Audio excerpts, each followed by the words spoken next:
Sa paanan ng bundok na tinatawag ng mga taga nayon na Bantay Limlim, may isang maliit na baryong tila nakalimutan na ng panahon. Ang lupa roon ay mapagbigay kung marunong kang maghintay, ngunit maramot kung ikaw ay padalos-dalos. Sa baryong yon nakatira si Mateo, isang payat, tahimik, at halos di mapansing magsasaka na nabubuhay sa pagitan ng pangarap at pangangailangan.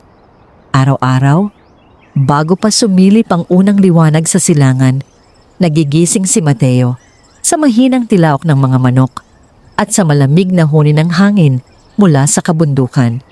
Wala siyang ibang kasama sa kanyang munting kubo kundi ang lumang lamparang lata at ang larawan ng kanyang mga magulang na matagal nang yumao. Ang bubong ng kanyang tahanan ay pawid, ang mga dingding ay kawayan at ang sahig ay lupa na tinapakan ng maraming tag-ulan at tag-araw. Wala siyang asawa, wala ring anak. Ang kanyang buhay ay payak. Isang taniman ng palay sa paanan ng bundok at maliit na gulayan sa likod ng kubo. Ngunit sa kabila ng kahirapan, may kakaibang kapanatagan sa kanyang mukha. Hindi siya mapaghangad, hindi siya marunong mandaya. Ang alam lamang niya ay magtanim, maghintay, at magpasalamat. Noong gabing iyon, tila may kakaibang lamig na bumalot sa buong baryo. Hindi karaniwang lamig na dulot ng amihan, kundi isang lamig na tila may dalang babala. Ang buwan ay bilog at malinaw, ngunit may manipis na ulap na dumaraan paminsan-minsan. Warii, may tinatagong lihim. Hindi agad nakatulog si Mateo. Nakahiga siya sa kanyang banig, pinakikinggan ang kaluskos ng mga dahon sa labas. Ilang araw nang hindi maganda ang kanyang pakiramdam, hindi dahil sa sakit ng katawan, kundi dahil sa pakiramdam na may paparating na hindi niya maipaliwanag. Maya-maya, isang malakas na pagaspas ang umalingaw-ngaw mula sa direksyon ng bundok. Hindi iyon tila ibon, hindi rin hangin. Para itong isang bagay na bumagsak, ngunit walang ingay na dulot ng pagbasag o pagyanig ng lupa. Isang mabigat ngunit malambot na paglapag. Napabangon si Mateo. Dahan-dahan siyang lumabas ng kubo, tanga ng lumang lampara. Ang liwanag nito'y mahina, ngunit sapat upang makita ang makitid na landas patungo sa kanyang palayan. Ang hangin ay tila huminto sa paghinga. Maging ang mga kuliglig ay tumahimik. Habang papalapit siya sa gilid ng palayan, napansin niya ang kakaibang liwanag sa ilalim ng punong balete na matagal nang kinatatakutan ng mga taga-nayon. Ayon sa matatanda, may naninirahan doon na hindi dapat ginugulo. Ngunit si Mateo ay hindi mapamahiin. Para sa kanya, ang takot ay bunga ng guni-guni at kwento. Subalit nang masilayan niya ang nasa ilalim ng punong iyon, tila naglaho ang lahat ng kanyang paniniwala. May isang babae roon, nakahandusay sa damuhan. Ang kanyang buhok ay mahaba at tila kumikislap sa ilalim ng liwanag ng buwan. Ang kanyang balat ay hindi karaniwang kulay ng tao. May bahid itong ginto na hindi dulot ng apoy o pawis. Ang kanyang kasuotan ay tila hinabi mula sa manipis na hamog at sa kanyang likod ay may bakas ng 2 pakpak na tila napunit at naglaho. Sa kanyang tagiliran, may sugat na tila tinamaan ng matalim na bagay. Hindi ito karaniwang hiwa. Ang gilid ng sugat ay may bahid ng maitim na usok at ang dugo. Kung dugo nga iyon, ay hindi pula, kundi malakristal na kumikislap sa lupa. Napaatras si Mateo. Hindi siya makapaniwala sa kanyang nasasaksihan. Hindi ito panaginip. Ramdam niya ang malamig na lupa sa kanyang mga paa. Naririnig niya ang sariling tibok ng puso. Biglang gumalaw ang babae. Dahan-dahan itong iminulat ang kanyang mga mata. Mga matang may kulay ng malalim na dagat sa dapit hapon.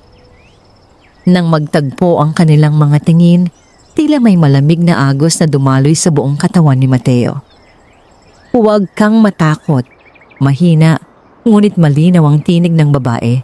Hindi ito malakas, ngunit may kapangyarihang tila nagmumula sa pinakapusod ng lupa. kailangan ko ng tulong. Hindi agad nakapagsalita si Mateo. Ang kanyang lalamunan ay tila natuyo.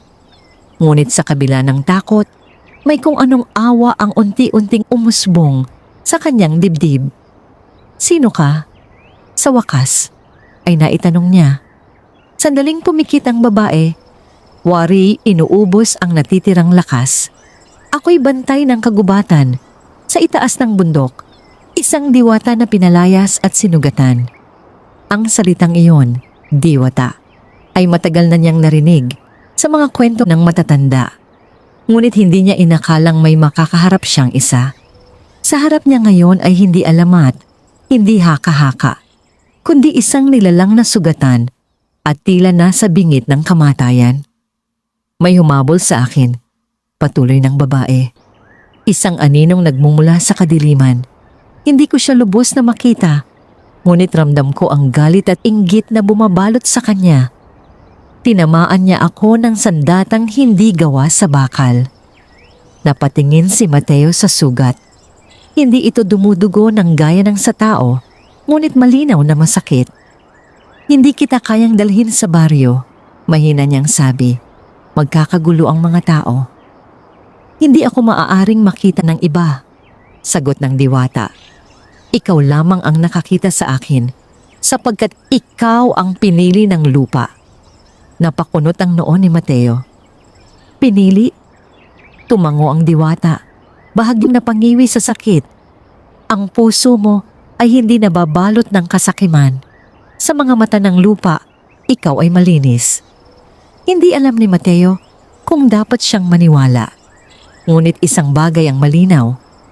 Kung iiwan niya ang babae roon, malamang na hindi ito magtatagal hanggang umaga. Lumuhod siya sa tabi nito. "Hindi ko alam kung paano gamutin ang sugat mo," anya. "Ngunit may mga halamang gamot ako sa likod ng kubo. Kung pahihintulutan mo, dadalhin kita roon." Tiningnan siya ng diwata ng matagal na para bang sinusukat ang kanyang pagkatao. Pagkaraan ng ilang sandali, tumango ito. "Kung ililigtas mo ako," mahina nitong sabi, "hindi lamang ang aking buhay ang mababago, pati ang iyo." Hindi na nagtanong si Mateo. Maingat niyang inalalaya ng diwata. Nagulat sa gaan nito. Bagaman tila sugatan at mahina, ang katawan nito ay hindi mabigat. Para itong hangin na may anyong tao. Ang liwanag sa paligid nito ay unti-unting humihina habang inilalayo niya sa punong balete.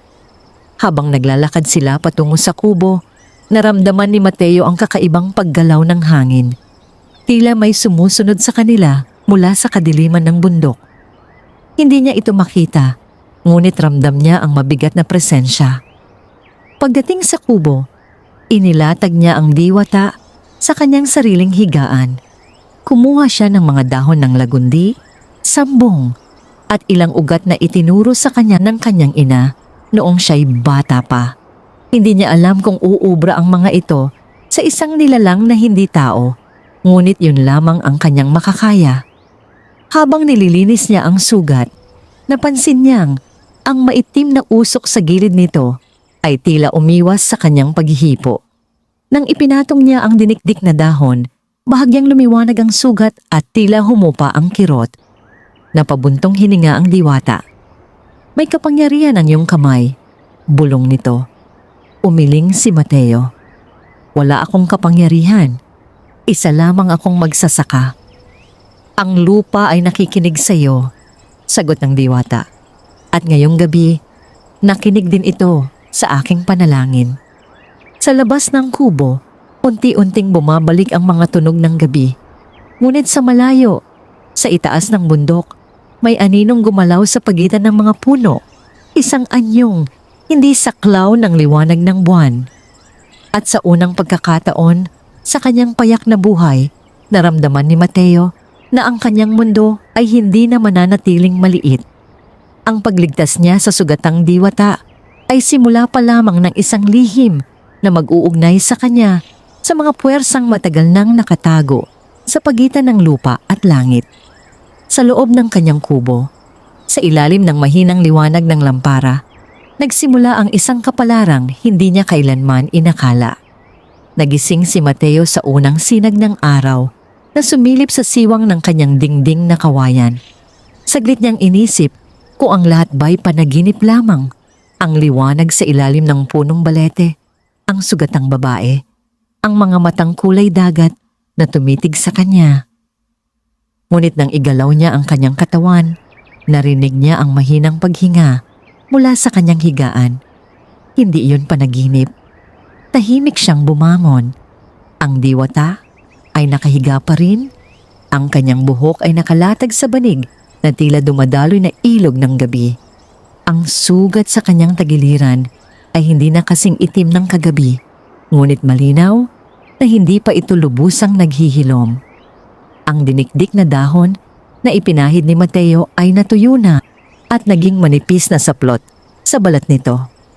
Lumapit siya upang tingnan kung may lagnat ang nilalang nang idampi niya ang likod ng kanyang kamay sa noo nito. Napapikit ang diwata at bahagyang ngumiti. Mas magaan ang pakiramdam ko. Bulong nito, hindi pa mulat ang mga mata. Napahinga ng maluwag si Mateo. Mabuti kung ganoon. Iminulat ng diwata ang kanyang mga mata. Sa liwanag ng umaga, mas malinaw ang kulay ng mga iyon. Hindi lamang asul, kundi may bahid ng berde at pilak, parang dagat na tinatamaan ng sikat ng araw. "Anong pangalan mo?" tanong niya. "Mateo," sagot ng binata. "Mateo," ulit ng diwata. Tila nilalasap ang bawat pantig. "Ako si Amihan." "Amihan," mahina ring ulit ni Mateo. Ang pangalan ay bagay sa kanya. Banayad, ngunit may lakas na nakatago. Saglit silang nagkatitigan hanggang sa maalala ni Mateo ang realidad ng kanyang buhay. May palay siyang dapat tingnan. May mga gulay na dapat diligan. Ang araw ay hindi humihinto dahil lamang sa isang hiwaga. "Kailangan kong magpunta sa bukid," sabi niya. "Kung may kailangan ka, sabihin mo lamang." "Hindi ako maaaring manatiling matagal dito," tugon ni Amihan. "Kapag natagpuan ako ng aninong humabol sa akin, hindi lamang ako ang malalagay sa panganib." Napakunot ang noo ni Mateo. Narito ba siya sa bundok? Tumango ang diwata. Nararamdaman ko ang kanyang presensya. Isa siyang nilalang na nabuo mula sa inggit at pagkagutom sa kapangyarihan. Matagal na niyang nais ang kapangyarihan ng mga bantay ng kagubatan. "Bantay ng kagubatan?" ulit ni Mateo. "May balanse sa bundok na yon," paliwanag ni Amihan. "Ang bawat puno, bawat batis, bawat ugat sa ilalim ng lupa ay may tagapangalaga. Ako ang isa sa kanila, ngunit may isang nagnais na angkinin ang lahat." Napatingin si Mateo sa sugat nito at siya ang may gawa niyan. "Hindi siya maaring pumatay ng tuwiran," sagot ni Amihan. "Ngunit maaari niyang sirain ang lakas ko hanggang sa ako'y tuluyang maglaho." Hindi agad nakaimik si Mateo. Ang kanyang mundo ay binubuo lamang ng lupa, ulan at ani. Ngayon ay bigla siyang napasok sa usapin ng balanse at kapangyarihan. "Ano ang magagawa ko?" sa wakas ay tanong niya. Ngumiti si Amihan, ngunit may lungkot sa ngiting iyon. "Hindi mo kailangang lumaban. Ang kailangan ko lamang ay panahon upang maghilom." Tumayo si Mateo at kumuha ng tubig sa banga. Inabot niya ito kay Amihan. Nang uminom ang diwata, tila may bahagyang liwanag na sumiklab sa paligid nito, ngunit agad ding nawala. "Kakaiba ang tubig mo," sabi nito. "Tubig lang iyan mula sa balon," sagot ni Mateo. "Hindi," mahina ngunit tiyak ang sagot ni Amihan. "May halong lakas ng lupa. Ang balon na yan ay nakaugnay sa ugat ng bundok." Napalingon si Mateo sa labas, sa direksyon ng kanyang balon na ilang hakbang lamang mula sa kubo. Noon pa man ay sinabi ng kanyang ama na huwag pababayaan ang balon dahil iyon ang puso ng kanilang lupain. Hindi niya yun lubos na inunawa noon. Ngunit ngayon, tila may kahulugan ng mga lumang salita. Biglang may kumatok sa pinto. Napatayo si Mateo. Wala namang madalas dumalaw sa kanya maliban sa kapitbahay na si Mang Selo tuwing may kailangan sa araro. Mabilis niyang nilapitan ang diwata. Kailangan mong magtago, bulong niya. Hindi na kailangang ulitin. Sa isang iglap, tila naglaho ang liwanag sa katawan ni Amihan. Nanatili siyang nakahiga, ngunit ang kanyang anyo ay naging tila anino lamang. Hindi agad mapapansin kung hindi tititigan. Binuksan ni Mateo ang pinto. Si Mang Selo nga ang naroon, may dalang sako ng binhi. Mateo, narinig mo ba kagabi? Parang may bumagsak sa bundok. Pinilit ni Mateo na maging kalmado. May narinig akong malakas na hangin. Hindi iyon hangin, sagot ng matanda. May nakita akong kakaibang liwanag mula rito. Napatingin si Mateo sa kanyang kubo. Baka kidalat lamang. Umiling si Mang Selo. Walang ulap kagabi. Sandaling natahimik ang dalawa. Ramdam ni Mateo ang bigat ng mga salitang hindi niya maaaring ibunyag. Mag-ingat ka, dagdag ng matanda. May mga kwento noon tungkol sa mga nilalang sa bundok. Kapag may liwanag na bumababa, may kasunod na dilim. Pagkaalis ni Mang Selo, isinara ni Mateo ang pinto at agad lumapit sa higaan. Unti-unting bumalik ang anyo ni Amihan. Malapit na nilang mapansin ang pagbabago sa hangin. Sabi nito, "Hindi ka nila makikita," tugon ni Mateo. "Hindi nila ako kailangang makita upang maramdaman ang kaguluhan." Tumahimik si Mateo. Sa kauna-unahang pagkakataon, naramdaman niyang ang kanyang payak na buhay ay nasa gilid ng isang bagay na mas malaki kaysa sa kanya. Sa labas, ang araw ay mataas na. Ngunit sa direksyon ng bundok, may bahagi ng kagubatan na tila mas maitim kaysa sa dapat. Parang may ulap na hindi gumagalaw, nakapirmi sa isang bahagi ng taluktok. Sinundan iyon ng tingin ni Amihan. Doon siya nagkukubli, bulong nito. "Pupunta ka ba roon kapag gumaling ka?" tanong ni Mateo. Tumango ang diwata. "Hindi ko maaaring iwan ang kagubatan. Ngunit bago ako bumalik, kailangan kong malaman kung bakit ikaw ang pinili." Napakunot ang noo ni Mateo. Pinili para saan? "May nakatago sa lupang ito," sagot ni Amihan. Isang bagay na matagal nang hinahanap ng aninong yon. Napatingin si Mateo sa kanyang palayan, sa balon, sa punong mangga sa gilid ng kanyang kubo. Wala siyang nakikitang kakaiba. Ngunit kung totoo ang sinabi ni Amihan, ang kanyang lupain, na matagal na niyang inakalang pangkaraniwan, ay maaaring nagtatago ng lihim na mas matanda pa sa kanilang baryo. At habang papalapit ang tanghali, unti-unting lumalalim ang aninong nakadagan sa bundok. Sa puso ng kagubatan, may isang nilalang na naghihintay. At sa paanan nito, sa isang simpleng kubo ng kawayan at pawid, nagsisimula ang pagkilos ng kapalaran. Sa mga sumunod na araw, naging mas tahimik ang paligid ng kubo ni Mateo. Isang katahimikang hindi payapa, kundi nagbabantay. Ang mga ibon na karaniwang nag-aawitan sa umaga ay tila nag-aatubiling lumapit. Maging ang hangin ay hindi na basta dumaraan. Ito'y umiikot sa paligid ng bundok na parang may iniiwasan. Sa loob ng kubo, patuloy ang paggaling ni Amihan. Ang sugat sa kanyang tagiliran ay unti-unting nagiging manipis na guhit ng liwanag.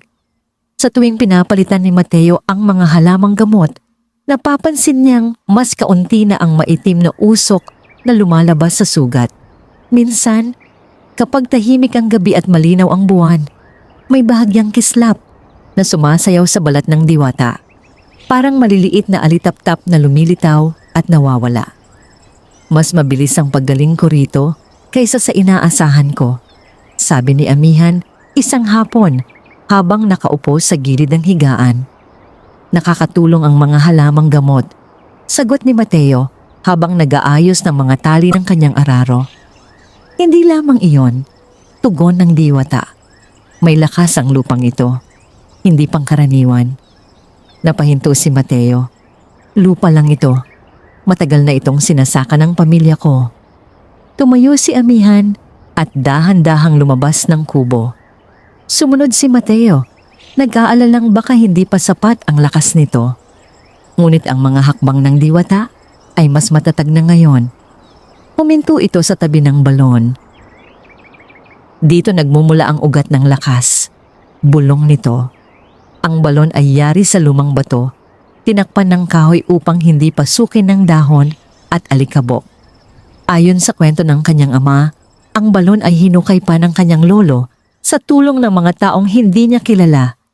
Mga lalaking dumating isang gabi at umalis bago magbukang liwayway. May sinabi ba ang iyong mga magulang tungkol sa balon? Tanong ni Amihan. Nag-isip si Mateo. Sabi ng ama ko, huwag daw pababayaan ng tubig at huwag daw hahayaang matuyo ang lupa sa paligid nito. May dahilan iyon, sagot ng diwata. Lumuhod si Amihan sa tabi ng balon at ipinatong ang kanyang palad sa malamig na bato. Saglit na pumikit ang mga mata nito. Maya-maya, may mahinang pagyanig na dumaloy sa lupa. Hindi sapat upang maramdaman ng iba, ngunit sapat upang mapansin ni Mateo. Mula sa ilalim ng balon, may bahagyang liwanag na umangat at naglaho. Napaatras si Mateo. Ano yon? Isang selyo, sagot ni Amihan, muling tumayo. Isang sinaunang panata na nag-uugnay sa iyong dugo at sa lupa. Napailing si Mateo. Hindi ako naniniwala sa ganyan. Hindi mo kailangang maniwala. Mahinahong tugon ng diwata. Ang katotohanan ay nananatili kahit hindi ito kilalanin. Tiningnan siya ni Mateo ng diretso. Ano ang ibig mong sabihin? Ang iyong mga ninuno, paliwanag ni Amihan, ay minsang nag-alay ng pangako sa mga bantay ng bundok, kapalit ng proteksyon at masaganang ani. Ipinangako nilang iingatan ang balans ng lupang ito. Walang nagsabi sa akin yan. Mahina niyang sagot. Marahil dahil ang pangako ay hindi para sa lahat. Anya, ipinapasa ito sa pamamagitan ng dugo at gawa, hindi sa salita. Tahimik na tumingin si Mateo sa kanyang palayan. Ilang beses na ba siyang muntik mawalan ng ani, ngunit laging may hindi inaasahang pag-ulan o paglamig ng hangin na nagliligtas sa kanyang pananim. Ilang beses na ba siyang nailigtas sa bagyo na tila umiwas sa kanyang lupain? Noon ay inakala niyang swerte lamang. Kung totoo yan, sabi niya, bakit ako? Dahil ikaw ang nanatili, sagot ni Amihan. Marami sa iyong angkan ang umalis. May ilan na piniling ipagbili ang lupa. Ngunit ikaw ay nagtiyaga kahit mahirap. Bumigat ang dibdib ni Mateo. Hindi niya inakalang ang simpleng pananatili ay may kahulugan. Ang aninong humabol sa akin, patuloy ni Amihan, ay naghahanap ng lugar kung saan maaaring masira ang selyo. Kung mabubuksan niya ang lakas sa ilalim ng balon, makukuha niya ang kapangyarihang hindi niya dapat angkinin. Napatingin si Mateo sa balon na tila naging iba sa kanyang paningin. Paano niya mabubuksan yon? Tanong niya. Sa pamamagitan ng dugo ng tagapagmana, sagot ng diwata. Nanigas si Mateo. Ibig mong sabihin, hindi kanya papatayin agad. Mahina ngunit tiyak ang sabi ni Amihan. Kailangan kanyang buhay upang masira ang panata. Isang malamig na hangin ang dumaan sa pagitan nila. Sa unang pagkakataon, hindi lamang takot para sa diwata ang naramdaman ni Mateo, kundi takot para sa sarili niyang buhay at sa lupang minahal niya. Hindi ako mandirigma, sabi niya. Hindi ako marunong lumaban sa mga anin. Hindi lahat ng laban ay dinadaan sa lakas, sagot ni Amihan. May mga laban na dinadaan sa paninindigan. Tahimik silang dalawa habang ang araw ay dahan-dahang lumulubog sa likod ng bundok. Sa liwanag ng dapit hapon, ang anino sa taluktok ay tila mas malinaw. Isang maitim na bahagi ng kagubatan na hindi tinatamaan ng ginto ng araw. Biglang may kaluskos mula sa gilid ng palayan. Napalingon si Mateo. Agad kinuha ang itak na nakasabit sa poste ng kubo. Mula sa pagitan ng mga palay, may isang bahagi na tila natuyot at kumulay-abo, na parang dinaanan ng apoy na walang usok. Lumapit siya, may kaba sa dibdib.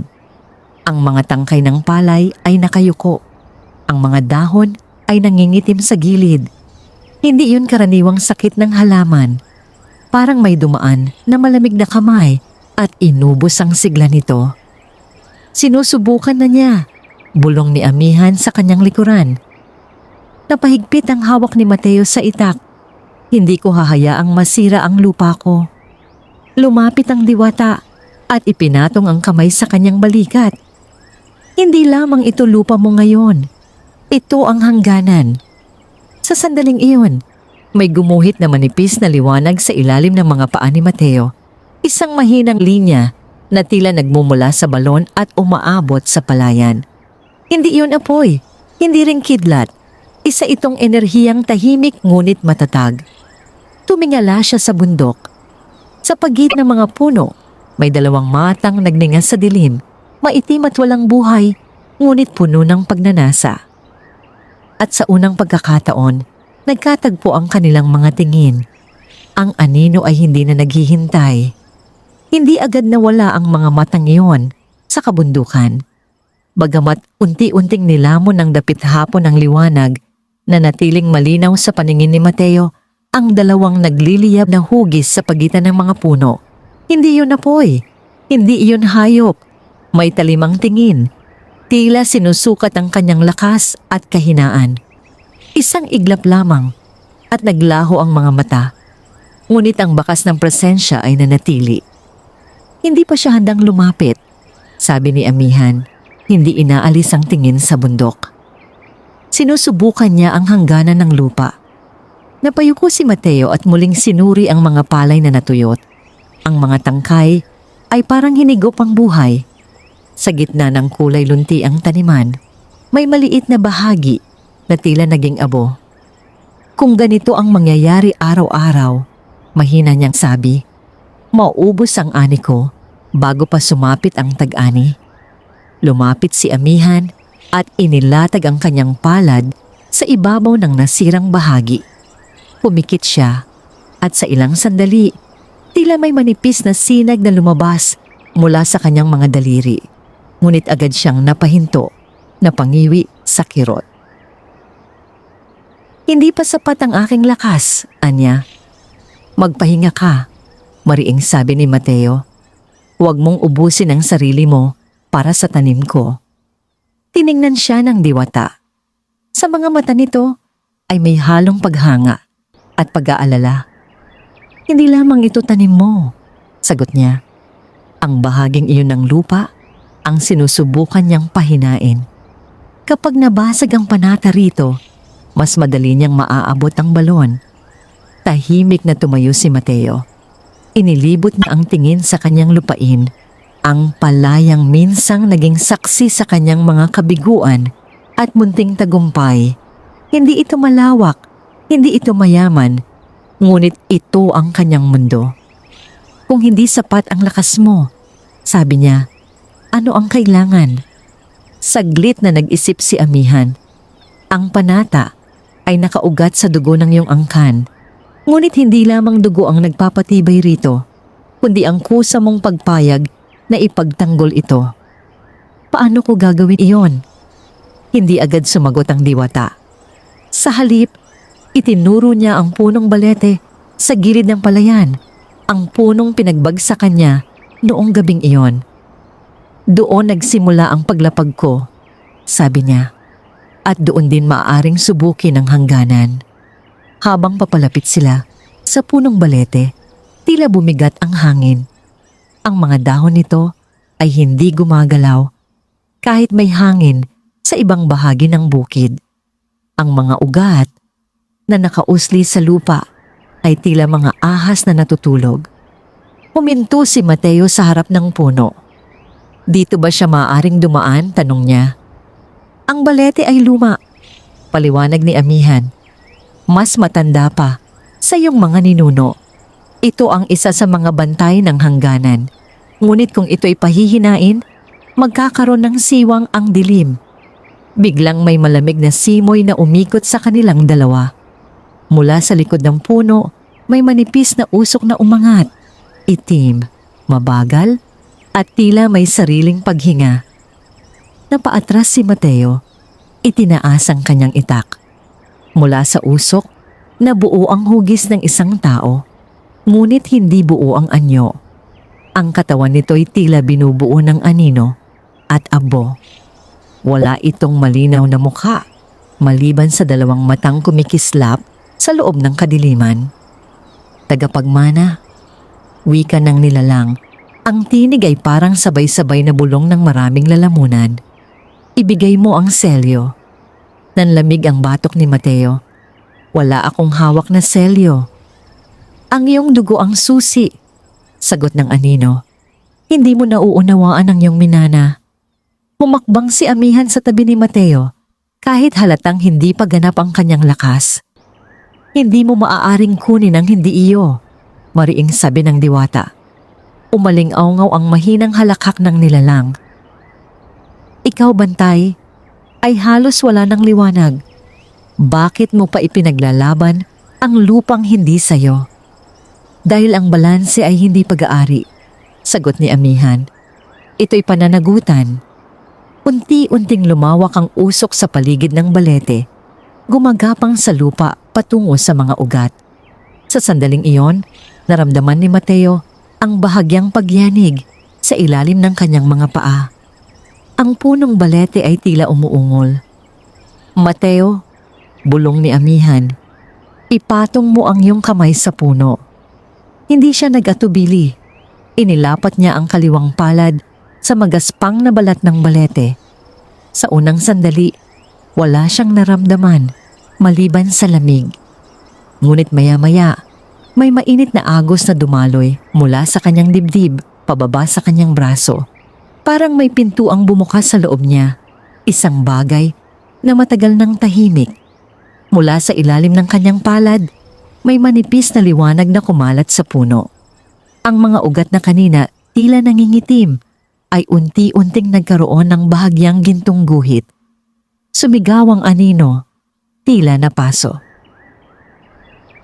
Hindi mo alam ang iyong ginagawa, wika nito. Ang tinig ay nagiging mas magaspang. Hindi ko man alam, sagot ni Mateo. Hindi ko hahayaang angkinin mo ang lupang ito. Mas lalong nagliwanag ang puno.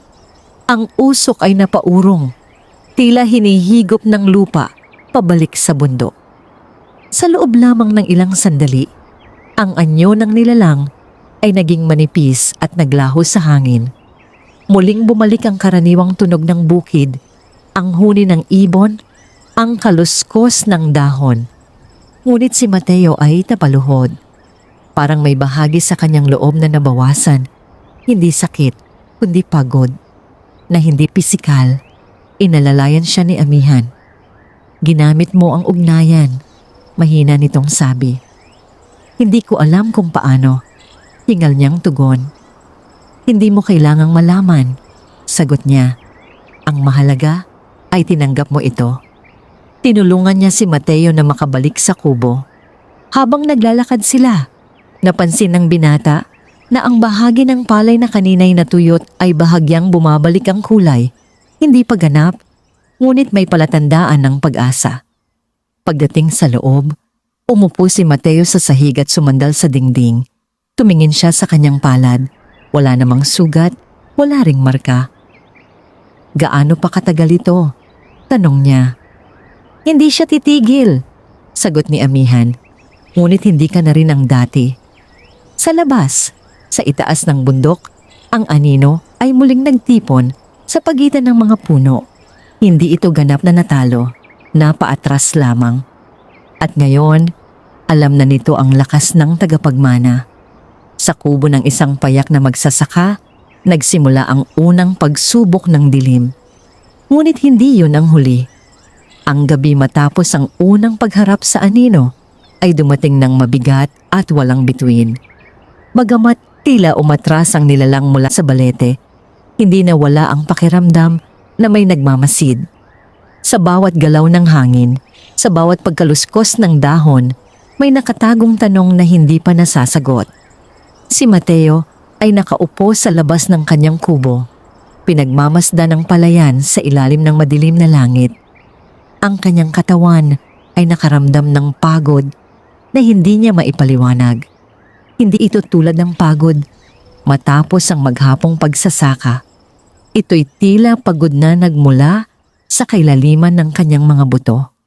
Lumapit si Amihan at umupo sa tabi niya. Mas malinaw na ngayon ang kanyang anyo. Ang dating maputlang liwanag sa balat ay bumabalik. Ngunit sa kanyang mga mata ay may lalim na tila may inaalalang higit pa sa sarili niyang sugat.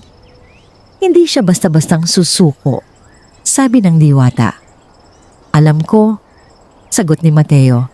Hindi inaalis ang tingin sa bukid. Ngunit kung kaya siyang itaboy ng lupa, bakit hindi na lang siya tuluyang pigilan? Dahil ang dilim ay bahagi rin ng balanse, paliwanag ni Amihan. Hindi ito maaaring lipulin. Maaari lamang itong bantayan at pigilan. Tahimik na nag-isip si Mateo. Kung ganoon, ano talaga siya? Sandaling tumingin si Amihan sa bundok bago sumagot. Hindi siya ganap na nilalang, anya. Isa siyang hiwalay na anino, isang dating bantay na tumalikod sa kanyang tungkulin. Napalingon si Mateo. Isang diwata? Hindi tulad ko, sagot niya. Matagal na panahon ang nakalipas, may isang tagapag-ingat ng ugat ng bundok.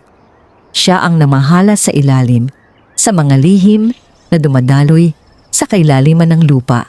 Ngunit nang magbago ang panahon at lumiit ang paniniwala ng mga tao, nagbago rin siya. Dahil nakalimutan siya? Tanong ni Mateo. Hindi dahil nakalimutan, maring sabi ni Amihan, kundi dahil pinili niyang magnasa ng higit pa. Sa halip na magbantay, nais niyang maghari.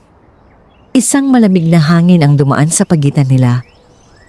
Ang kapangyarihan sa ilalim ng balon mo, patuloy ng diwata, ay hindi lamang nagbibigay buhay sa lupa. Maari rin itong magbigay lakas sa sinumang magmay-ari nito. Hindi ko ito hiniling, mahinang sabi ni Mateo. At iyon ang dahilan kung bakit ikaw ang pinili, sagot ni Amihan. Sa malayo, may aso sa baryo ang biglang tumahol. Isa pa ang sumunod. Sunod-sunod na tahol ang umalingaw-ngaw, tila may nararamdamang kakaiba. Tumayo si Mateo. May nangyayari. Mula sa gilid ng kanyang palayan, may bahagi na tila gumagalaw. Hindi dahil sa hangin, kundi dahil may aninong gumagapang sa ibabaw ng lupa. Hindi ito kasing laki ng anyong humarap sa kanila kanina. Mas maliit ito, mas manipis. Ngunit malinaw ang layunin. Hindi siya ang pangunahing anyo, bulong ni Amihan. Nagpadala siya ng bahagi ng sarili. Ang anino ay dumiretso sa balon. Hindi na nag-atubili si Mateo. Tumakbo siya, kahit mabigat pa ang kanyang katawan. Pagdating sa balon, inilagay niya ang dalawang kamay sa gilid nito na para bang kaya niyang harangan ang anumang darating. Ang anino ay umikot sa paanan ng balon, sinusubukang humanap ng siwang. Mateo, sabi ni Amihan mula sa likuran niya, huwag mong labanan sa galit. Hindi ako galit, sagot niya, bagamat malakas ang tibok ng kanyang puso. Takot ako. At ang takot ay maaaring maging pintuan. Mahinahong tugon ng diwata. Pumikit si Mateo. Sa loob ng kanyang isipan, inalala niya ang mga kamay ng kanyang ama na nagturo sa kanya kung paano magtanim. Ang tinig ng kanyang ina na nagsasabing magpasalamat sa lupa bago mag-ani. Ang mga taon ng pagtitiis sa tagtuyot at bagyo. Hindi niya hiniling ang lupang ito, hindi niya hiniling ang panata. Ngunit minahal niya ito. Kung may nakatali sa dugo ko, mahina niyang bulong, hindi ko ito isusuko. Mula sa ilalim ng kanyang mga paa, muling gumuhit ang manipis na liwanag. Ngunit ngayon ay mas malinaw. Hindi lamang mula sa balon, kundi mula sa buong lupain. Ang palayan ay tila nagkaroon ng bahagyang kinang na para bang may huminga mula sa ilalim ng lupa. Ang aninong gumagapang ay napahinto. Unti-unti itong naging magaspang ang galaw na para bang nahihirapang kumilos sa gitna ng liwanag. Sinubukan nitong umakyat sa gilid ng balon, ngunit nang dumikit ito sa bato, may sumiklab na mahinang sinag at napaurong ito.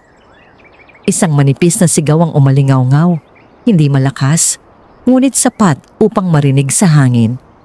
Sa loob ng ilang sandali, ang anino ay naghiwa-hiwalay, nagmistulang usok na hinigop ng lupa, pabalik sa direksyon ng bundok. Muling bumalik ang katahimikan. Ngunit sa pagkakataong ito, mas mabigat ang katahimikan kaysa dati. Lumapit si Amihan kay Mateo. Hindi na siya magpapadala lamang ng bahagi ng sarili. Susubukan niyang wasakin ang loob mo. Napatingin si Mateo sa kanyang mga kamay. Bahagyang nanginginig ang mga ito. Paano? Tanong niya. Sa pamamagitan ng pagdududa. Sagot niya. Sa pamamagitan ng paglalagay ng tanong sa iyong puso kung karapat-dapat ka ba sa panatang ito. Tahimik na napaupo si Mateo sa gilid ng balon. Hindi ko alam kung karapat-dapat ako, inamin niya. Isa lamang akong magsasaka. Ang pagiging karapat-dapat, sabi ni Amihan, ay hindi nasusukat sa lakas o kapangyarihan. Nasusukat ito sa pagpili. Sa bundok, ang ulap ay tila mas makapal. Ngunit sa ibaba, sa lupain ni Mateo, ang hangin ay bahagyang mas magaan. Sa unang pagkakataon, hindi lamang siya tumugon sa pag-atake, kundi nagpa siya.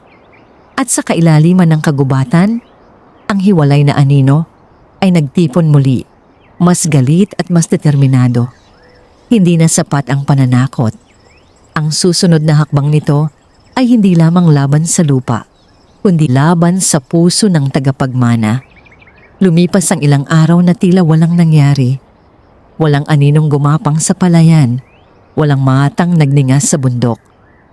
Ang hangin ay bumalik sa dati nitong ritmo at ang mga ibon ay muling nagbalik sa pag-awit sa umaga. Para sa isang karaniwang tagamasid, ang lupain ni Mateo ay mistulang payapa. Ngunit ang kapayapaang iyon ay panlabas lamang. Sa loob ng kanyang sarili, may unti-unting gumagalaw. Isang umaga, habang siya'y nag-aararo sa gilid ng palayan, napansin niyang tila mas mabigat ang hawak niya sa araro. Hindi dahil sa lupa, kundi dahil sa isipan. Sa bawat paghila, may tanong na bumubulong sa kanyang isip. Hanggang kailan mo ito kakayanin? Hindi ka naman mandirigma. Isang magsasaka ka lamang. Napahinto siya. Ibinaba niya ang araro at pinunasan ng pawis sa kanyang noo. Walang ibang tao sa paligid. Wala ring anino, ngunit malinaw ang mga bulong. Hindi sa kanyang tainga, kundi sa kailaliman ng kanyang pag-iisip. Naramdaman niya ang presensya ni Amihan bago pa man ito magsalita. Sinisimulan na niya, mahinang sabi ng diwata mula sa likuran.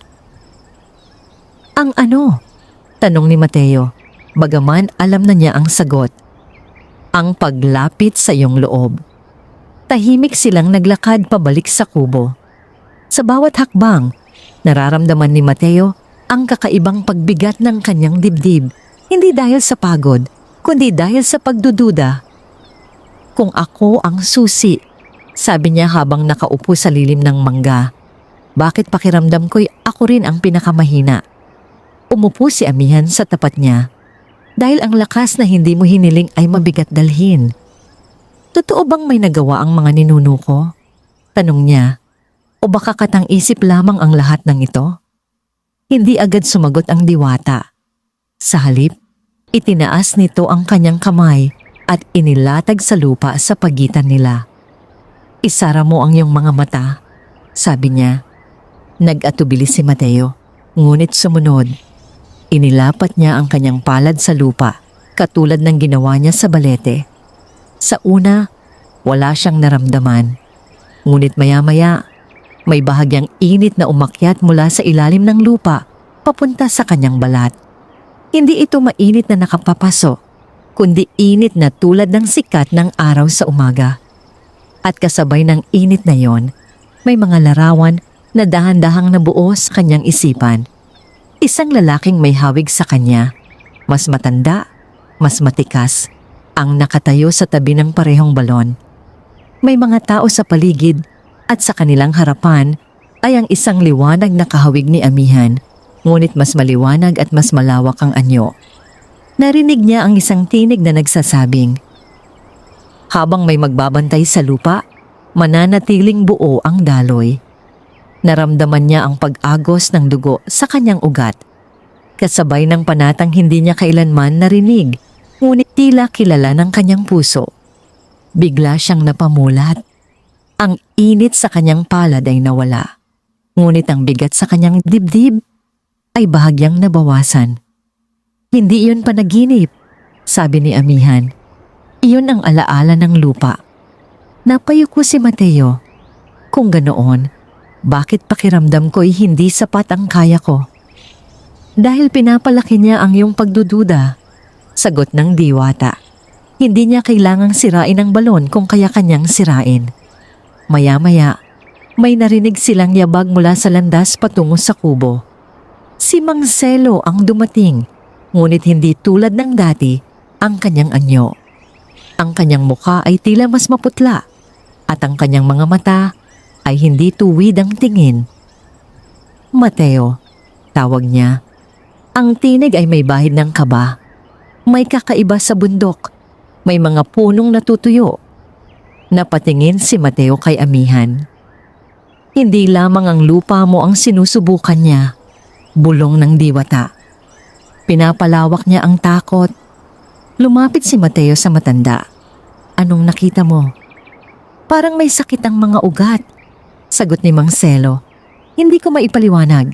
Parang may dumadaloy na malamig sa ilalim." Saglit na nagdilim ang paligid ni Mateo.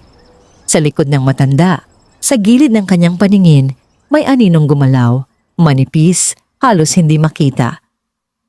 "Mateo," biglang sabi ni Mang Selo. Ang tinig ay tila nag-iba. "Baka panahon na upang ipagbili mo ang lupang ito. Hindi ito ligtas." Nanlamig si Mateo. Hindi yun ang paraan ng pagsasalita ni Mang Selo. Ang mga salita ay parang may ibang pinagmulan, mas malamig, mas tuso. "Tumingin ka sa akin," mariing sabi ni Mateo. Itinaas ng matanda ang kanyang mukha. Sa loob ng kanyang mga mata, may saglit na kislap ng maitim na usok. Isang iglap lamang at nawala iyon. Napakurap si Mang Selo. "Bakit ako nandito?" tanong niya. Tila nalito. Naramdaman ni Mateo ang pag-igting ng kanyang panga. "Umuwi ka muna," mahinahon niyang sabi. "Magpahinga ka." Pagkaalis ng matanda, bumaling siya kay Amihan. "Ginagamit niya ang mga tao," sabi niya. "Hinihimas niya ang kanilang takot," sagot ng diwata. "Kapag napuno ang baryo ng pangamba, mas madali niyang pahinain ang panata." Napatingin si Mateo sa kanyang lupain, sa kanyang kubo, sa balon. Hindi lamang ito laban para sa sarili niya ngayon. Kung magtagumpay ang anino, hindi lamang ang kanyang ani ang mawawala, kundi ang balanse ng buong lugar. "Kung pagdududa ang sandata niya," sabi ni Mateo, "ano ang panangga?" Tumayo si Amihan at lumapit sa kanya. "Pag-alaala," sagot niya. "Hindi lamang sa panata ng iyong ninuno, kundi sa dahilan kung bakit ka nanatili rito." Tahimik na tumingin si Mateo sa malayo. Hindi siya nanatili dahil sa panata. Hindi dahil sa lihim na kapangyarihan. Nanatili siya dahil iyon ang tanging lugar kung saan naramdaman niyang may halaga ang kanyang mga kamay. At sa unang pagkakataon, mula nang magsimula ang lahat, naramdaman niya ang isang malinaw na katotohanan. Hindi niya ipinaglalaban ang lupa dahil ito ang kanyang minana. Ipinaglalaban niya ito dahil pinili niya. Sa bundok, Ang ulap ay tila bahagyang umusog, ngunit sa kailaliman ng kagubatan, ang anino ay nagtipon muli. Hindi na lamang sa anyo ng usok, kundi sa anyo ng pag-aalinlangan na unti-unting gumagapang sa puso ng mga tao. Ang susunod na pagsubok ay hindi darating sa gabi. Ito'y darating sa liwanag ng araw. Dumating ang umaga na tila mas maliwanag kaysa karaniwan. Ang araw ay sumikat ng walang ulap at ang ginintuang liwanag nito ay kumalat sa palayan ni Mateo na para bang walang bakas ng anumang panganib. Ang mga tangkay ng palay ay marahang sumasayaw sa hangin at ang tubig sa pilapil ay kumikislap na tila salamin. Ngunit sa kabila ng anyong payapa, may lamat na hindi agad nakikita. Habang naglalakad si Mateo sa gilid ng kanyang bukid, napansin niyang may ilang bahagi ng lupa na tila mas tuyo kaysa sa iba. Hindi ito katulad ng dating pag-atake ng anino na biglaan at malinaw. Ngayon, ang pagbabago ay banayad. Parang unti-unting hinihigop ang lakas sa loob, hindi sa ibabaw. Lumapit si Amihan, tahimik ang mga hakbang. Hindi na siya basta sumusubok. Sabi niya, natuto siya. Natuto ng ano? Tanong ni Mateo. Na hindi sapat ang dahas, sagot ng diwata. Kaya ngayon, sisirain niya ang tiwala. Hindi nagtagal ay dumating ang ilang taga-nayon. Ang kanilang mga mukha ay may halong pag-aalala at pag-aalinlangan. Sa unahan ay si Mang Selo, ngunit ngayon ay tila mas malinaw ang kanyang paningin kaysa noong nakaraang araw. Mateo, panimula ng isa sa mga lalaki, napansin mo ba ang pagbabago sa lupa? Oo, sagot niya ng tapat. Hindi lang sa'yo, dagdag ng isa pa. May bahagi ng bundok na hindi na tinutubuan ng bagong sibol. Tahimik na nakinig si Mateo. Ramdam niya ang mga mata nilang nakatuon sa kanya, hindi bilang kaibigan, kundi bilang taong maaaring may sagot. May nagsasabing may sumpa, mahina, ngunit malinaw na sabi ng isa sa mga babae. Isang maikling katahimikan ang bumalot sa grupo. Sumpa? Ulit ni Mateo. Simula nang may nakita kaming liwanag dito, ilang gabi na ang nakalipas. Patuloy ng babae. Tila may nagbago. Naramdaman ni Mateo ang bahagyang paninigas ng kanyang mga balikat. Hindi siya makapagsasabi ng totoo, ngunit hindi rin niya maaaring tanggihan ang nararamdaman ng mga tao. Ang lupa ay dumaraan sa pagbabago. Sagot niya ng mahinahon. May mga panahong mahina, may panahong malakas. Pero bakit tila dito nagsimula? Tanong ng isa. Sa likod ng mga taga-nayon, napansin ni Mateo ang isang bahagyang pag-alon ng hangin. Ngunit walang dahong gumagalaw. Sa gilid ng kanyang paningin, may manipis na anino na tila dumaan at naglaho. Hindi ito nagpakita upang umatake. Nagpakita ito upang makinig. Hindi ko alam ang lahat, patuloy ni Mateo. Ngunit hindi ko kailanman pinabayaan ang lupang ito. May ilan na tumango, ngunit may ilan ding hindi kumbinsido. Kung may ginagawa kang hindi namin alam, sabi ng isa sa mga lalaki, karapatan naming malaman. Ang mga salitang iyon ay parang matalim na talim. Hindi niya sila masisisi. Ang takot ay madaling maghanap ng sisihin. Pagkaalis ng mga taga-nayon, nanatiling nakatayo si Mateo sa gitna ng kanyang bukid. Ganyan ang nais niya, sabi ni Amihan mula sa kanyang tabi. Hindi kanya kailangang sugatan kung kaya niyang ihiwalay ka. Napabuntong hininga si Mateo. Hindi ko sila masisisi. Ngunit huwag mong hayaang ang kanilang takot ang maging iyo. Sagot ng diwata. Maya-maya, may isang batang lalaki ang tumakbo pabalik sa kanya. Si Tomas, anak ng isang kapitbahay. Hinihingal ito. Kuya Mateo, sabi nito, may kakaiba sa balon ninyo. Agad naglakad si Mateo patungo roon. Sa gilid ng balon, may manipis na bitak sa isa sa mga lumang bato. Hindi ito malaki, ngunit hindi rin ito dati naroon. Sa loob ng bitak, May bahagyang maitim na bakas, parang usok na sumiksik sa pagitan ng bato. Lumapit si Amihan at inilapat ang kamay sa bitak. Pumikit siya.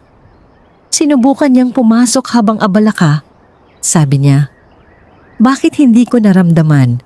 Tanong ni Mateo. "Dahil hindi ito pag-atake," sagot ng diwata. "Isa itong paalala." Tahimik na tumingin si Mateo sa bitak. Isang lamat sa bato, isang lamat sa tiwala ng baryo, isang lamat sa kanyang sariling loob. Kung patuloy itong lalawak, hindi lamang ang balon ang mababasag. "May paraan ba upang ayusin ito?" tanong niya. "Mayroon," sagot ni Amihan. "Ngunit hindi sa pamamagitan ng lakas." "Tulad ng dati?" "Higit pa, Anya. Kailangan mong harapin ang mga tao." Napatingin si Mateo sa landas patungo sa baryo. Hindi siya sanay magsalita sa harap ng marami. Hindi siya leader. Hindi siya tagapagsalita. Ngunit kung ang anino ay gumagamit ng pagdududa upang pahinain ang panata, marahil ang katapatan ang tanging sagot. "Kung sasabihin ko ang totoo," sabi niya, "baka hindi sila maniwala." "Hindi mo kailangang sabihin ang lahat," tugon ni Amihan. "Sabihin mo ang pinili mo." Lumalim ang kanyang paghinga. Sa bundok, tila may gumalaw muli sa pagitan ng mga puno, hindi upang umatake, kundi upang maghintay. Ang anino ay natututo, ngunit natututo rin si Mateo. Ang lamat sa bato ay maliit pa lamang. Ang tanong ay kung sino ang unang susuko, ang lupa, ang mga tao, o ang puso ng tagapagmana. Kinabukasan, bago pa tuluyang sumikat ang araw, naglakad si Mateo patungo sa sentro ng baryo. Ang hamog ay nakalatag sa lupa at ang mga kubo ay tahimik pa. Ngunit sa kanyang dibdib ay may bigat na hindi kayang pagaanin ng malamig na hangin. Hindi siya sanay magsalita sa harap ng marami. Mas kilala siya sa pagtahimik kaysa sa pangunguna. Ngunit ngayon, hindi sapat ang katahimikan. Unti-unting nagtipon ang mga taga-nayon sa lilim ng lumang puno sa gitna ng baryo. May mga mukha ng pag-aalala. May ilan ding may halong pagdududa. Naroon si Mang Selo, nakatayo sa unahan, tila naghihintay. "May nais akong sabihin," panimula ni Mateo. Hindi malakas ang kanyang tinig, ngunit malinaw. "Napansin nating lahat ang pagbabago sa lupa at sa bundok. Hindi ko maipapaliwanag ang lahat, ngunit may isang bagay akong alam. Hindi tayo dapat maghiwa-hiwalay dahil sa takot." Tahimik ang mga tao. "Ang lupang ito ay matagal na nating kasama," patuloy niya. "May mga panahong masagana, may mga panahong kulang, ngunit hindi tayo kailanman pinabayaan ng isa't isa." May isang lalaking nagsalita. May nagsasabing may sumpa. "Kung may sumpa man," sagot ni Mateo, "hindi ito mawawala sa pamamagitan ng pagturo sa isa't isa." May bahagyang bulungan sa hanay. "Hindi ako humihiling na paniwalaan ninyo ang hindi ninyo nakikita," dagdag niya. "Hinihiling ko lamang na huwag nating kalimutan ang dahilan kung bakit tayo nananatili rito." Napatingin siya kay Mang Selo. "Hindi natin minana ang lupa upang ito'y talikuran sa unang pagsubok." Ang mga salitang yon ay hindi inihanda. Nagmula ito sa mismong bigat ng kanyang karanasan. Unti-unting humupa ang bulungan. Sa gilid ng pagtitipon, may malamig na simoy na dumaan. Sa pagitan ng mga anino ng mga kubo, may bahagyang paggalaw. Hindi napansin ng karamihan, ngunit malinaw kay Mateo. Nakikinig ang anino. Isang babae ang nagsalita. "Ano ang dapat nating gawin?" Sandaling nag-isip si Mateo. "Magbantay tayo," sagot niya. "Huwag nating pabayaan ang mga bukid. Huwag nating hayaang manaig ang takot." Hindi ito malaking plano, walang detalyadong hakbang. Ngunit ito ang tanging totoo sa kanyang loob. Sa loob ng ilang sandali, tumango si Mang Selo. May punto siya. sabi ng matanda. Mas marami na tayong nalampasan noon. Unti-unting naghiwa-hiwalay ang mga tao. Hindi lahat ay kumbinsido, ngunit hindi na rin sila galit. Habang naglalakad pabalik si Mateo sa kanyang lupain, ramdam niya ang bahagyang paggaan ng hangin. Ngunit sa ilalim ng katahimikan, may isa pang galaw. Sa balon. Pagdating niya roon, nakita niyang ang maliit na bitak sa bato ay bahagyang lumawak. Hindi ito malaki, ngunit mas malinaw ang maitim na bakas sa loob nito. Lumapit si Amihan.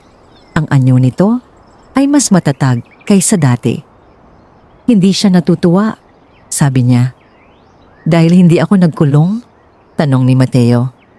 Dahil pinili mong magsalita, sagot ng diwata. Biglang may bahagyang pagyanig sa lupa. Hindi ito malakas, ngunit sapat upang magpagalaw sa tubig sa balon. Ang ibabaw nito ay nagalon ng walang hangin. Mula sa kailaliman, may manipis na bulong na umangat. Hindi malinaw ang salita, ngunit puno ng lamig. Naramdaman ni Mateo ang pag-ipit sa kanyang dibdib. Hindi sapat ang iyong tinig, wika ng malamig na presensya. Hindi sa hangin, kundi sa kanyang isipan. Ang lupa ay mangangailangan ng higit pa. Nanigas siya. Hindi ka maaaring magtago sa likod ng mga tao. Patuloy ang tinig. Sa huli, ikaw ang susi. Pumakbang si Amihan sa kanyang tabi. Huwag mong hayaang ang kanyang salita ang maging iyo. Hindi ako nagtatago, mariing sagot ni Mateo. Bagaman naramdaman niya ang bahagyang pag-aalinlangan. Isang malakas na pagyanig ang dumaan sa lupa. Sa gilid ng palayan, may bahagi na muling nangitim, mas malaki kaysa dati. Ang mga tangkay ay yumuko na parang tinamaan ng hindi nakikitang bagyo. Sinusubukan niya ang iyong paninindigan, sabi ni Amihan. Hindi na lamang ang balon, pati ang ani. Napahigpit ang kamao ni Mateo. Sa bawat pag-atake, mas lumalawak ang saklaw. Hindi na ito lihim sa pagitan niya at ng diwata. Unti-unti na itong umaabot sa buong lupain. Kung kailangan ko siyang harapin ng direkta, sabi niya, saan ko siya makikita? Tahimik na tumingin si Amihan sa bundok. Sa ugat, sagot niya. Sa pinakailalim ng kagubatan kung saan nagsimula ang kanyang pagtalikod. Hindi pa ako handa, bulong ni Mateo. Walang handang ipinanganak, tugon ng diwata. Ngunit ang hindi pagharap ay mas mapanganib. Sa sandaling iyon, napagtanto ni Mateo ang isang malinaw na katotohanan. Hindi matatapos ang lahat sa pagtatanggol lamang sa hangganan. Hanggat nananatili ang pinagmumula ng dilim sa bundok, babalik at babalik ito. At kung patuloy siyang maghihintay, mas lalalim ang mga lamat sa bato, sa lupa, at sa puso ng mga tao. Tumingin siya sa kanyang lupain, sa palayang unti-unting tinatamaan ng anino, sa balong may bitak, sa kubong naging saksi sa hiwaga. Kung pupunta ako sa bundok, sabi niya kay Amihan, sasamahan mo ba ako? Ang mga mata ng diwata ay nagningning sa mahinang liwanag ng umaga. Hanggang sa hangganan ng aking lakas, sagot niya. Sa itaas ng bundok, ang mga ulap ay tila unti-unting nagtipon, hindi dala ng bagyo, kundi ng paghahanda. Ang paninindigan ni Mateo ay naglagay ng malinaw na linya sa pagitan ng liwanag at dilim. At ang anino, sa kauna-unahang pagkakataon, ay hindi na lamang nagmamasid. Ito'y naghihintay sa paglapit ng tagapagmana. Hindi agad umalis si Mateo patungo sa bundok. Alam niyang ang pag-akyat ay hindi simpleng paglalakad lamang sa masukal na daan. Hindi ito tulad ng pagpunta sa bukid o sa ilog. Ang bawat hakbang pataas ay maaring magdala sa kanya palapit sa pinagmumulan ng dilim at palayo sa katiyakan ng kanyang mundo. Kinagabihan, inihanda niya ang mga kakailanganin. Isang maliit na sisidlan ng tubig mula sa balon, ilang halamang gamot, at ang lumang itak na minana pa niya sa kanyang ama. Hindi niya alam kung magiging kapaki-pakinabang ang mga ito laban sa anino, ngunit hindi niya kayang umalis nang walang dalang anuman. Tahimik si amihan habang pinagmamasdan siya. Kapag umakyat ka, sabi ng diwata, hindi mo lamang haharapin ang kanyang anyo, haharapin mo rin ang mga bahagi ng iyong sarili na hindi mo pa kilala. Huminto si Mateo sa pag-aayos.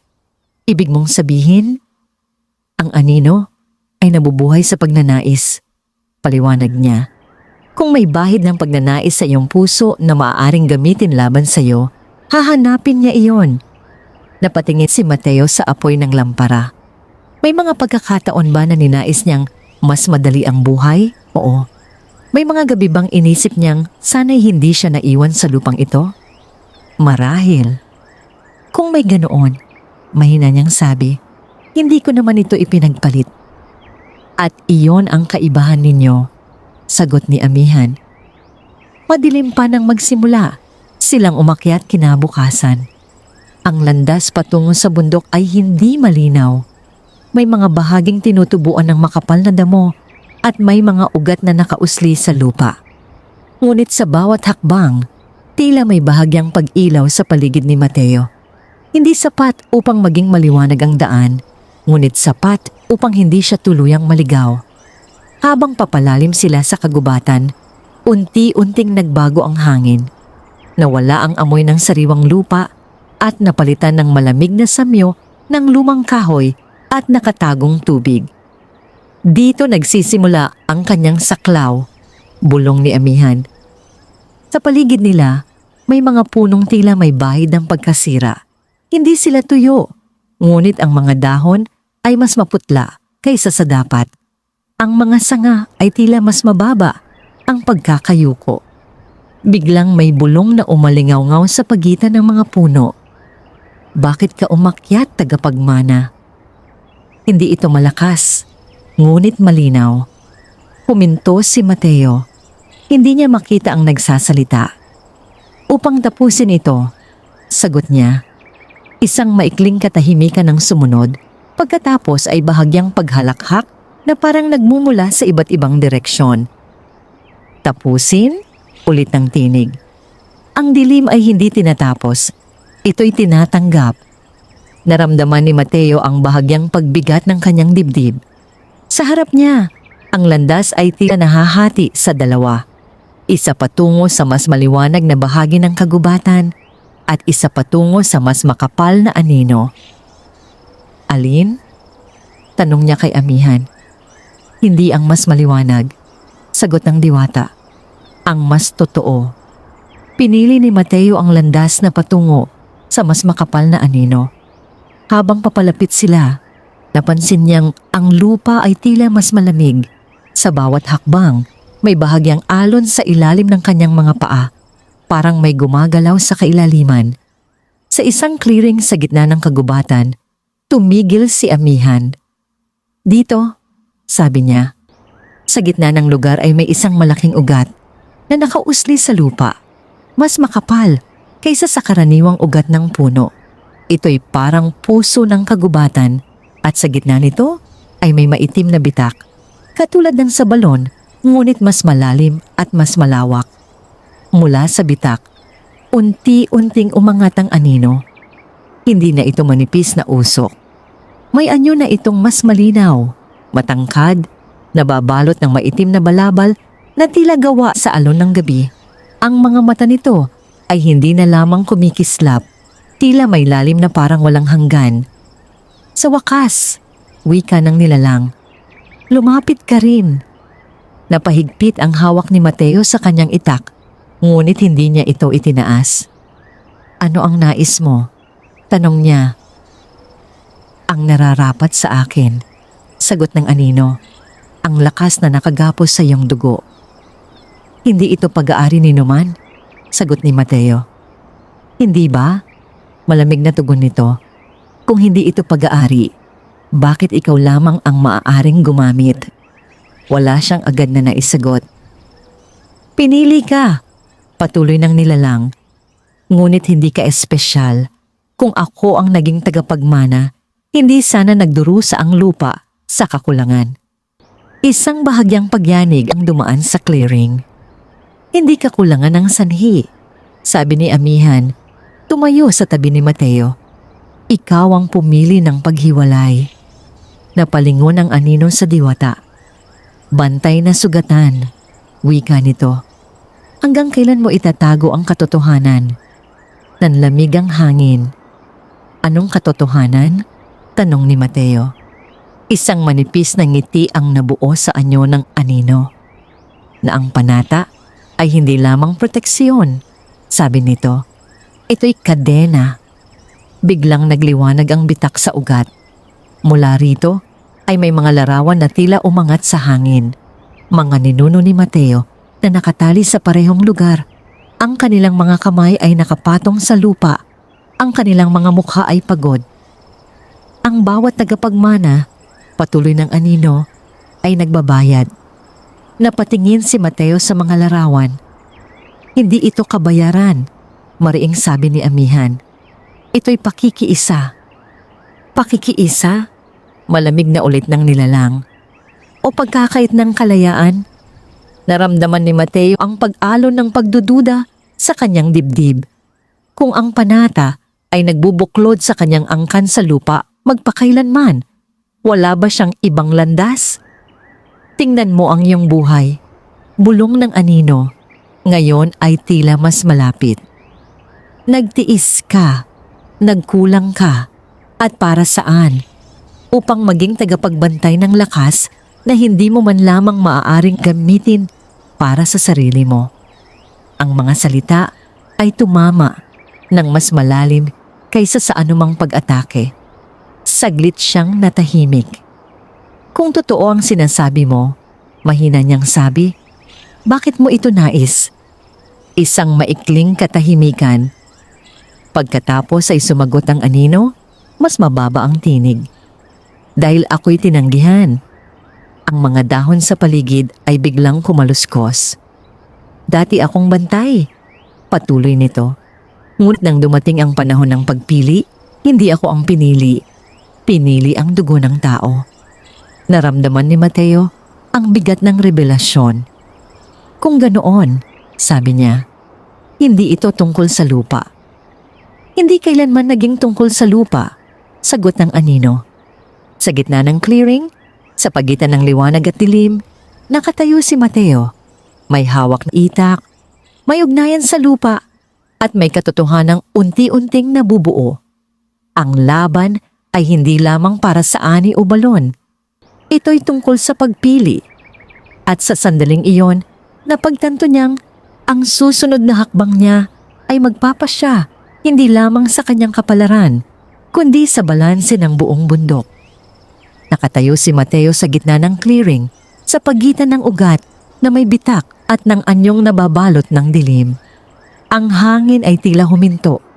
Ang mga dahon ay hindi gumagalaw. Maging ang mga ibon ay tila umatras mula sa bahaging iyon ng kagubatan. Kung hindi ito tungkol sa lupa, mahinahong sabi ni Mateo, ano ang nais mong patunayan? Ang mga mata ng anino ay nagningning, hindi sa galit, kundi sa matagal ng kinimkim na pait. Na mali ang pagpili, sagot nito, na ang dugo ng tao ay hindi dapat naging tagapag-ingat ng lakas na mas matanda pa sa inyong lahi. Bahagyang umigting ang panga ni Mateo. Hindi ko hiniling ang pagpiling iyon. Ngunit tinanggap mo. Malamig na tugon ng nilalang. Sa tabi niya, naramdaman niya ang bahagyang pag-alon ng liwanag mula kay Amihan. Hindi ito sapat upang manaig, ngunit sapat upang ipaalala sa kanya na hindi siya nag-iisa. Kung ang panata ay kadena, patuloy ng anino, may karapatan kang kumawala. Ang mga salitang iyon ay parang patak ng tubig sa tuyong lupa. Madaling sumipsip, madaling paniwalaan. Paano? Tanong ni Mateo. Hindi bilang pagsuko, kundi bilang pag-unawa. Isang manipis na usok ang umikot sa pagitan nila. Isuko mo ang ugnayan, sabi ng nilalang. Buksan mo ang selyo, hayaang bumalik ang lakas sa ugat ng bundok. sa akin. At kapalit? Tanong niya. Kalayaan, sagot ng anino. Wala nang bigat, wala nang pananagutan. Ang lupa ay magiging tulad ng anumang lupa. Walang panata, walang bantay. Napatingin si Mateo sa ugat sa kanyang paanan. Sa loob ng kanyang dibdib, may dalawang tinig na nag-uusap. Ang isa'y pagod na, nais ng pahinga, nais ng buhay na hindi laging may bantang nakasabit sa ulap. Ang isa na may tahimik ngunit matatag. Ang tinig na nagsasabing hindi lamang ito tungkol sa kanya. Kapag binuksan ko ang selyo, mahinahong sabi niya, ano ang mangyayari sa lupa? Saglit na natahimik ang anino.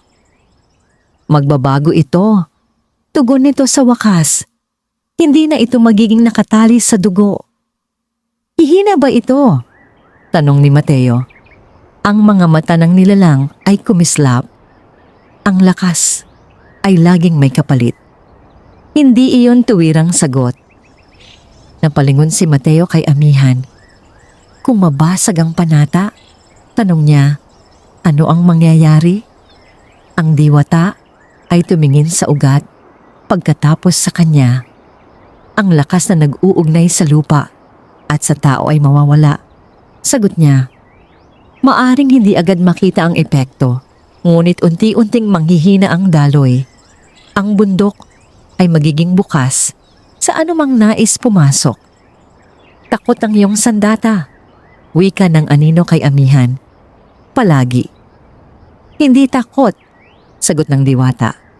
Kaalaman. Tahimik si Mateo. Isang alaala ang bumalik sa kanya. Ang unang gabi na nakita niya si amihan sa ilalim ng balete.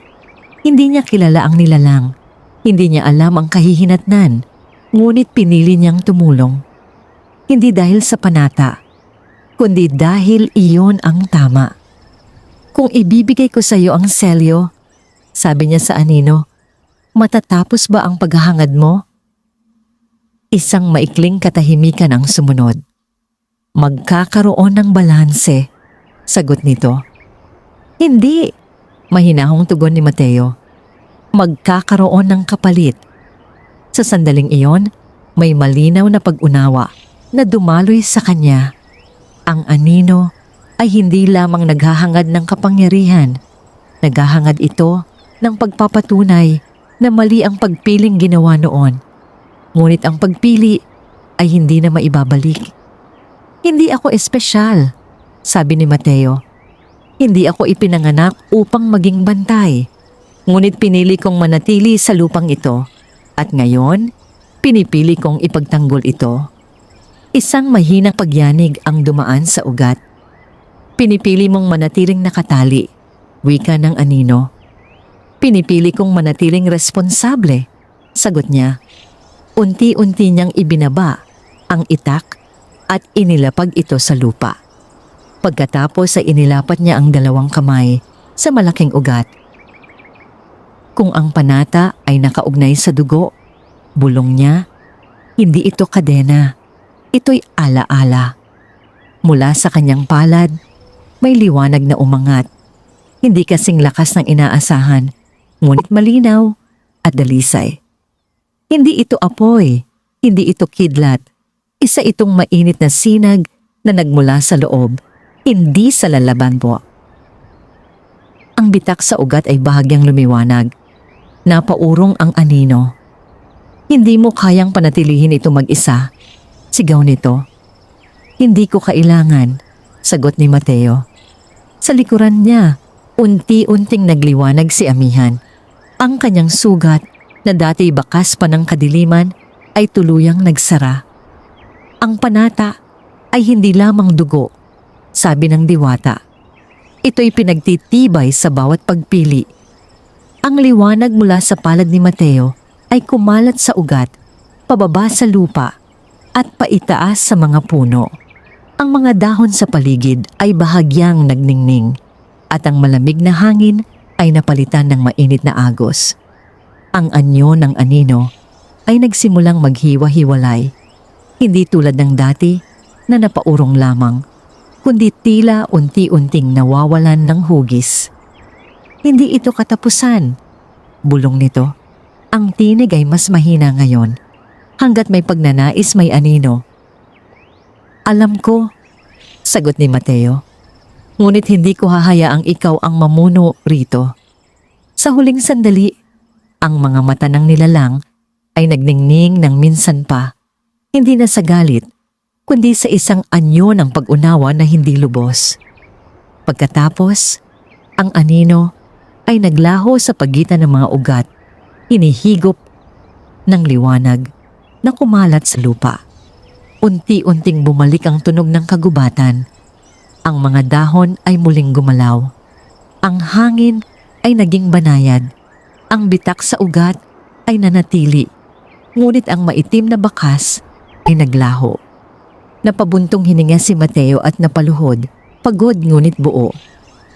Lumapit si Amihan at inilapat ang kamay sa kanyang balikat. Hindi mo siya winasak, sabi niya.